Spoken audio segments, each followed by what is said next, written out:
Hello everyone. तो इस video में आज हम देखेंगे चैप्टर नंबर 8 जो कि ट्रिग्नोमेट्री है, उसके इम्पोर्टेंट फार्मूलाज। तो देखो, सबसे पहले जो फार्मूला है कि साइन का फार्मूला क्या होता है, परपेंडिकुलर अपॉन हाइपोटेनस। उसके बाद कॉस है, कॉस का होता है बेस अपॉन हाइपोटेनस, टेन का परपेंडिकुलर अपॉन बेस। और ये जो ट्रिग्नोमेट्री है ना, ये लगती है सिर्फ राइट एंगल ट्राइंगल में। तो अगर ये राइट एंगल ट्राइंगल है तो देखो, जो 90 होता है ना, उसके सामने हाइपोटेनस होता है। और बेस और परपेंडिकुलर अकॉर्डिंग टू एंगल होता है कि कहाँ पर एंगल बना हुआ है उसके अकॉर्डिंग। तो अभी एंगल यहाँ पर है, तो जहाँ पर एंगल है तो उसके अकॉर्डिंग ये परपेंडिकुलर है और ये बेस है, ठीक है, और वो हाइपोटेनस हो गया। तो साइन कोस टेन की अगर हमें वैल्यू पता है तो साइन का रेसिप्रोकल कोसेक होता है। तो मतलब पी अपॉन एच का उल्टा एच अपॉन पी हो जाएगा। ऐसे ही कॉस का सेक होता है रेसिप्रोकल एच अपॉन बी हो जाएगा, और कॉट का बी अपॉन पी हो जाएगा। इसको याद रखने के लिए आप एक छोटी सी ट्रिक ऐसे याद रख सकते हो, P A P upon B B, sorry P B P upon में H, P B P upon में एच एच बी, ये है, ठीक है। फर्स्ट वाला आपका साइन डिनोट करेगा, सेकंड वाला कॉस, थर्ड वाला टैन, और इसका रेसिप्रोकल इनके उल्टे डिनोट करेंगे, ठीक है।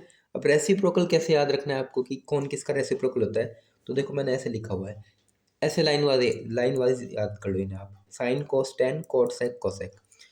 जो सबसे लास्ट में उसका सबसे लास्ट वाला रेसिप्रोकल है, ये दोनों एक दूसरे के रेसिप्रोकल है। इसके बाद कॉस का रेसिप्रोकल सेक है, और उसके बाद टैन का कॉट है। तो ऐसे आप याद रख सकते हो, सबसे लास्ट वाले का सबसे लास्ट वाला, फिर उसके बाद वाले का उसके बाद वाला, फिर उसके बाद वाले का उसके बाद वाला। यानी साइन को हम लिख सकते हैं, रेसिप्रोकल का मतलब है साइन थीटा इक्वल टू 1/कॉसेक थीटा। यानी जो साइन की वैल्यू है वो कॉसेक थीटा की उल्टी हो जाएगी, ठीक है। ऐसे ही कॉस की, ऐसे ही टैन की अपने अपने रेसिप्रोकल होते हैं। तो ये इंपॉर्टेंट फॉर्मूले थे रेसिप्रोकल वाले और ये वाले, क्योंकि इस पे बेस्ड क्वेश्चन आते हैं। आपको कोई भी एक वैल्यू दे देगा या दो वैल्यू दे देगा, और इनमें से कुछ निकालने के लिए बोल देगा। तो आपको वैल्यू पुट करके, जैसे मान लो पी दे दिया आपको और बी दे दिया, तो आपको एच निकालना पड़ेगा। एच कैसे निकालोगे, हाइपोटेनस किससे, यहाँ पे पाइथागोरस का यूज़ करके, पाइथागोरस थ्योरम का यूज़ करके, H square equal to P square plus B square. तो पी और बी पता है तो एच निकल जाएगा, ऐसे बी और एच पता है तो पी निकल जाएगा।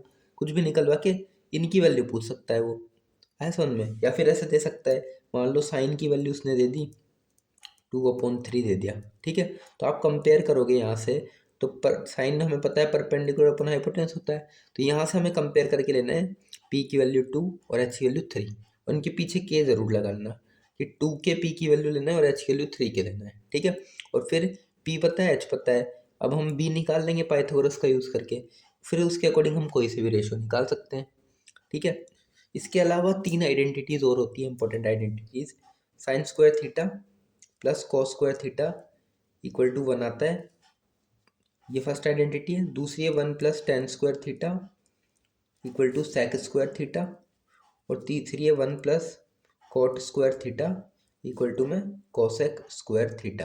देखो, इनको आगे पीछे करके आप इनसे ही कई सारी वैल्यूज निकाल सकते हो। जैसे साइन का फॉर्मूला यहाँ से निकाल सकते हो आप, ऐसे ही कॉस का निकाल सकते हो। यहाँ से टैन का या सेक का तो है ही, से टैन का निकाल सकते हो, ये 1 वहाँ चल जाएगा ना, सेक स्क्वायर -1 हो जाएगा। ऐसे ही कॉट का कॉट स्क्वायर का, कॉट का निकाल सकते हो, माइनस हो जाएगा वहाँ जाके। तो ऐसे ही यहाँ से ही आप कई सारे फॉर्मूलेज निकाल सकते हो। इसके अलावा देखो, एक फॉर्मूला होता है टैन का, टैन होता है sine theta upon cos theta. Sine और कॉस को डिवाइड कर दो तो टैन आता है।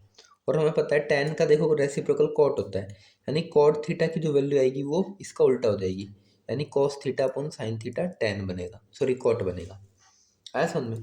तो ये जो मैंने फॉर्मूला लिखा है ये इंपॉर्टेंट फॉर्मूला है। इसमें आइडेंटिटीज में ये ध्यान रखना कि साइन और कॉस के साथ एक आइडेंटिटी होती है, टैन और सेक की एक आइडेंटिटी होती है, और कॉट और कोसेक की एक आइडेंटिटी होती है ना। देखो, ये रेसिप्रोकल वाले फॉर्मूले और ये आइडेंटिटी वाले फॉर्मूले, ये आपको बहुत हेल्प करेंगे अगर आपके क्वेश्चन आता है कि अ, आप सारे ट्रिग्नोमेट्रिक को साइन के फॉर्मेट में लिखो। ऐसा क्वेश्चन आता है कि टैन को भी साइन के फॉर्मेट में लिखो, कॉट को भी साइन में लिखो, कोसेक को भी साइन में लिखो, सेक को भी, सबको साइन में लिखो। तो फिर वहाँ पर ये कंसेप्ट यूज होता है, या तो रेसिप्रोकल या फिर आइडेंटिटी वाला, ठीक है। इसके अलावा अगर हम इसके आगे चलें तो एप्लीकेशन ऑफ ट्रिग्नोमेट्री में, वहाँ पर हमें हाइट और डिस्टेंस निकालने होते हैं। तो वहाँ पे यही काम होता है। वहाँ पे मान लो आपको ये एक ट्राइंगल है, ठीक है, अगर इसमें आपको बेस पता है और आपको परपेंडिकुलर निकालना हो तो हमें चेक करना पड़ेगा कि परपेंडिकुलर और बेस किस में आते हैं। तो परपेंडिकुलर बेस में देखो तो टेन में आते हैं, तो हमें टेन का फॉर्मूला लगाना पड़ेगा, है ना। या फिर आपको परपेंडिकुलर पता है, हाइपोटेनस निकालना है, तो आपको चेक करना पड़ेगा कि परपेंडिकुलर और हाइपोटेनस किस में आते हैं। तो जो हमें गिवन है और जो हमें निकालना हो वो हमें चेक करना पड़ेगा कौन से रेशो में आते हैं, है ना। तो इसमें मिक्स टाइप की क्वेश्चन भी आ जाते हैं, कई बार आपको दोनों चीज़ें नहीं गिवन हो पर कुछ और गिवन होता है।